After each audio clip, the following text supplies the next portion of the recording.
Benson will be delivering on the third speech project in the Competent Communication Manual. And the title of his speech is Self-Love. Self-Love, Mr. Benson Abila. Over to you, sir. Thank you so much, Mr. Toastmaster. For many of us, when we think self-love, we think tree-hugging hippies or self-help books. Well, psychology says that self-love is the key to mental being and wellness. And why are we always so hard on ourselves? We are so strict with ourselves. We have this constant desire to do everything right, all the time. Well, every time I look in the mirror, I'm drawn to imperfections. And all I see is blemish. I look at my chubby cheeks and my dark skin and my belly, and I'm like, I need to work out more, or I need to be lighter. Well, now picture the other circumstances in my life. Living my life saying, if only I know I'm not alone. When was the last time you told yourself you're genuinely beautiful? How many times, when was the last time you thought of yourself happy in your current situation? If it is never or rarely, then don't worry. We are so many.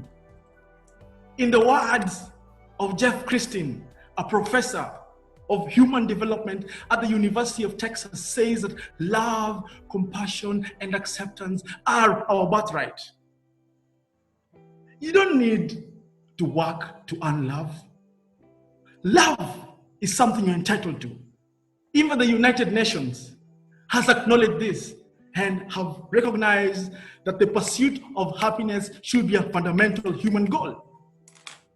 Then why do we constantly hold ourselves down? This demon that constantly drops us down, lowering down our self-esteem. Well, I'll tell you, self-love is a feeling of kindness, a feeling of acceptance, a feeling of gratitude, a good feeling. And there are so many ways to bring self-love into your life. Well, you could start by being mindful, learning to say no, learning to always practice self-care, being aware, accepting the differences that you have, and stopping comparisons. But this is not reason enough for you to practice self-love, is it? Well, I'll tell you, self-love is the gift that keeps on giving. Let me ask you a question. When was the last time? No. How many times do you say yes when you meant to say no? Well, how many times do you disappoint yourself not practicing self-care? Do you find it hard to put yourself first? Oh my, if this is you, then you need to practice self-care in your life. And I'll tell you that self-care is the key to living a fulfilling life. It is only when you love and respect yourself that others get to love and respect you. And with this self-love, you get to feed your soul. You get to be the best and higher version of yourself. And as we all know, love begets love. When you have this love, you just start giving. And please tell me if there is a better and more fulfilling feeling than giving. So peeps, let's practice self-love. If you're not convinced, well, self-love will fill the void that you need to be filled by external love. It is only you that knows where the void is. All the time, we want friends and families to tell us and empathize with us, yet we are the ones who know where we need the self-love. Please practice some self-love, brother and sister, and have it in your lives. Well, self-love also helps us make healthy choices. And I'm speaking exercising, eating right, having good friends and good relationships around us.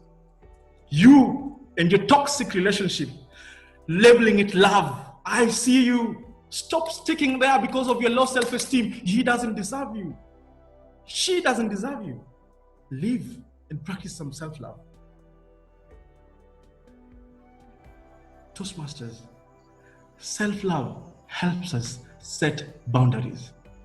It is only when you know yourself, value yourself, and when you have high self-esteem that you can communicate to people. People will trash over you. You will keep putting people first, even in relationships. If you cannot learn to love yourself, you will never learn to set boundaries in relationships. Please have some self-love. And there's something that we all struggle with. Being yourself. Oh, I also still struggle with that. You cannot be authentic. Why? Because you don't love yourself. You look at yourself and you think, I am not enough. This is not right. Please, if you're in an environment that makes you think that you're not enough, leave. Go after yourself, love yourself, and practice some self-love. I will tell you that it is your responsibility to have some love in your life. You are the one that can provide yourself with the best love. Regardless, in this world, anywhere you go, it is you that is responsible for your love. Well, I am a recovering people pleaser. And I can tell you I have struggled with putting myself above others, always putting people before me. And I can tell you it's a struggle. Please, ladies and gentlemen, learn to love yourself. In the words of the great Mr. Bruna Kibali, he says, be your own cheerleader.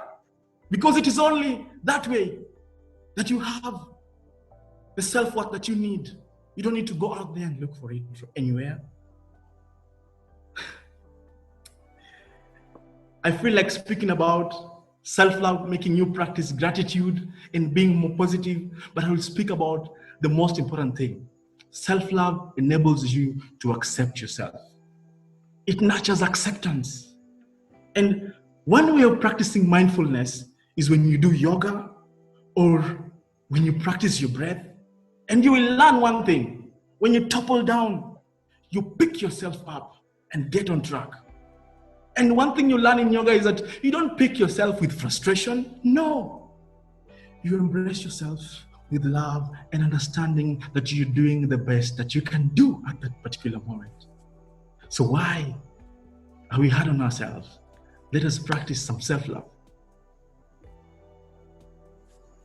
Sauti Sol just released the new banger. I'm so insecure. Oh my, insecurities. They keep punching holes in your self-esteem. Your confidence is down. You don't believe in yourself. You walk around looking down like you don't need to be in this world. Brother, sister, practice some self-love. It is the only way that you get to be yourself. It is the only way that you get to rise above. It is the only way that you become confident. It is the only way that the world starts paying attention. I am a big fan of self-love. And I'll tell you, even as I conclude, that you are your biggest fan. No one can fill that role. No one can fill that shoe. Families and friends might come in and try to help you, make you feel good about yourself. Oh, I can. Oh, I'm good. Oh, I'm enough. But let me tell you, even if they struggle and put in all the effort to push you towards your goal, you will never get there if you don't believe in yourself. And how do you cultivate belief? Self-love. Please, let us practice some self-love. Let us hug ourselves. Let us love ourselves. Because you are the only reason between you and your happiness and success. Get out of that place. Be yourself. Be more loving. Be more caring to yourself. Go out there. Get some self-love. You deserve it. Mr. Toastmaster. Incredibly delivered. Go out there and get yourself some self-love. I mean, this is one of the most powerful and one of the most energetic speeches that I have lived to see and experience. I mean, I have no words for you. That was out of this world. Go out there and get you some self-love.